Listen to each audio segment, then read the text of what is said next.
Siomai business, laos na yan. Paano ka negosyo kung sakaling ganito ang itsura ng siomai na mabibili mo? O hindi ba? Maku-curious ka at siguradong mapapabili ka kahit wala sa oras na mapapakain ka ng siomai, di ba? Kahit wala naman sa intention mo na bumili ng siomai.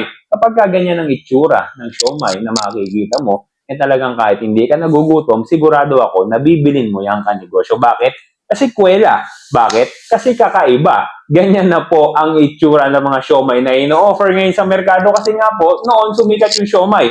Ang sarap ng siomai. Pwede yan sa umaga, pwede sa tanghalian, pwede sa merienda, at pwede sa hapunan yan, mga kanegosyo, di ba? Pero syempre, unti-unti natatabunan yan ng mga bagong produkto na nagte-trending ngayon. Halimbawa, yung takoyaki, yung ano pa ba, yung corn dog, yung mga ganyan, di ba? Ano pa ba yung mga naging trending ngayon na medyo nakalimutan na yung siomai?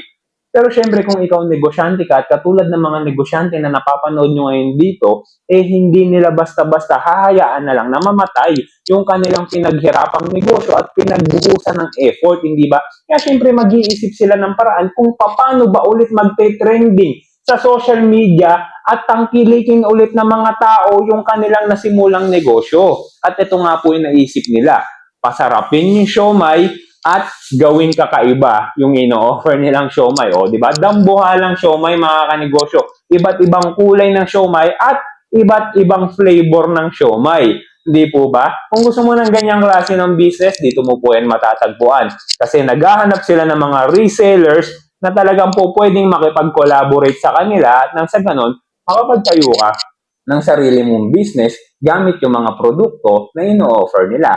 By the way, mga kanegosyo, katulad ng dati, hindi po ako connected sa mga negosyanteng ito. Kung meron po tayong mga business opportunity na nakikita sa social media, hindi po natin ipagdadamot na i-promote po yan dito sa ating YouTube channel. At nang sa ganon, mapakinabangan yan ng mga kanegosyo natin, especially ng mga Pilipino na hanggang ngayon ay hindi alam ang gagawin o hindi alam kung ano bang klase ng negosyo ang sisimulan since meron na silang naipon na konting puhunan.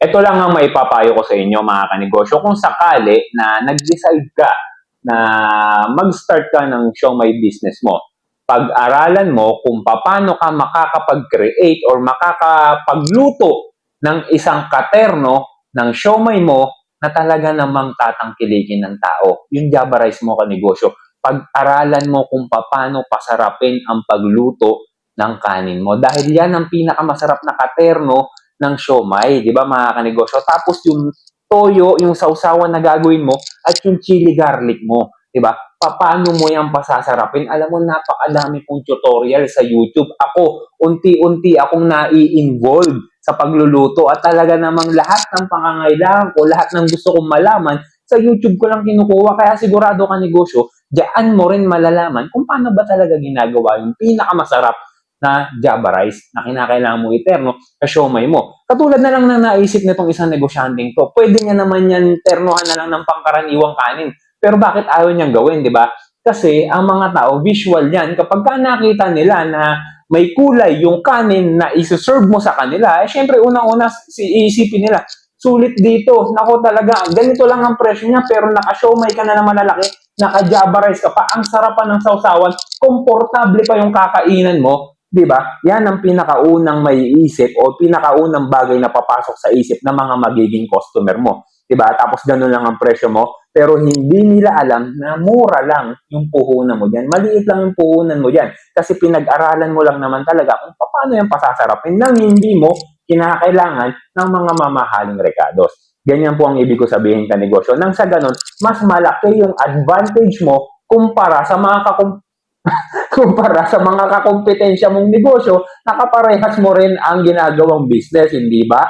So, ganyan lang po, mga kanegosyo, ang diskarte dyan. No? At syempre, dapat yung comfort ng mga customer mo, dapat nandun. At yung pakulo na gagawin mo, di ba? Ano ba yung mga pakulo na po pwede mong gawin yan?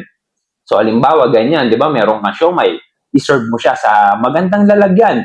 Or yung pinakatindahan mo, dapat gawin mong makulay, gawin mong mailaw, gawin mong yung makita pa lang ng mga tao, talaga, uy, ang presko dun ah. Magkano ba yan?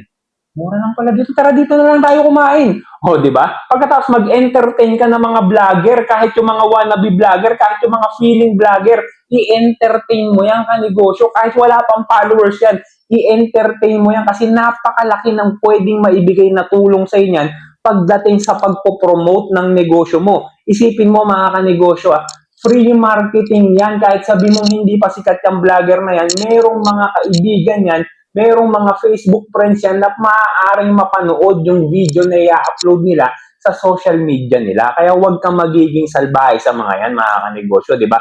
Palagi mo silang i-entertain. Dahil sa panahon ngayon, kapag wala ang negosyo mo online, siguradong mapapag-iwanan ka. Kahit yung mga malalaking negosyo ngayon, pinapasok na rin ang mundo ng internet. Nag-hire na rin ng mga influencer para i-promote yung kanilang mga negosyo. Kasi alam ng mga negosyante yan na kung hindi dahil sa tulong ng mga influencer, hindi mapupunta sa Facebook at hindi malalaman ng mga tao na itong negosyo nila is until now nag-e-exist pa. At yung mga bagong sibol na negosyante, kung hindi nila pakikitunguhan ng maayos yung mga tao na nag-feeling vlogger, hindi malalaman ng tao, ng mga merkado or ng mga target customers nila na itong business na tinayo nila na bago lang is nag-e-exist pala.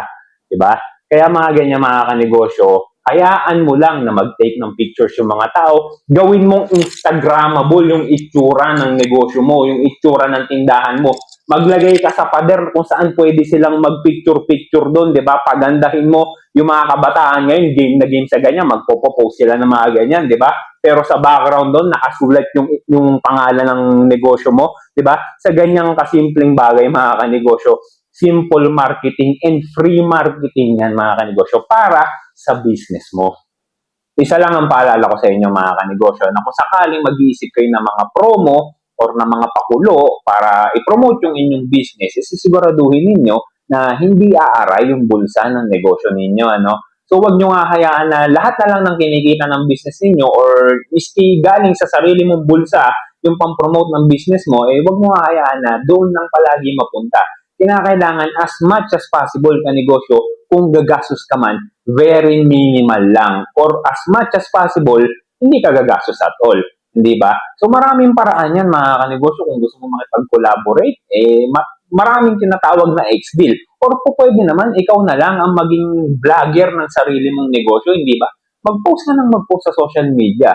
So sa ganyang paraan, marami ka namang kaibigan na nandyan lang rin naman nakatira sa area mo, o pwedeng maging way yung social media mo para i-promote yung sarili mong negosyo. Kung sa palagay mo hindi ka masyadong komportable na, oy vlogger ka ba? Promote mo naman yung business. Kung hindi ka komportable sa ganun, kahit yung sarili mong account, kung pwede mo yan i-promote yung business mo, wala namang masama doon, di ba? Ang kagandahan pa nun, yung mga kaibigan mo or kapitbahay mo na Facebook friends mo, pwede nilang makita yung business na ginagawa mo ngayon, di ba? So sa ganung paraan, may po-promote mo yung negosyo mo nang hindi ka gumagastos, di ba? So yun lang mga kanegosyo, maraming salamat po ulit sa ating pinagsaluhan na naman na napakagandang topic ngayong araw na to, no? Kung hindi ka pa nakasubscribe sa ating YouTube channel, maaaring ito na po ang una at huling beses nating pagkikita.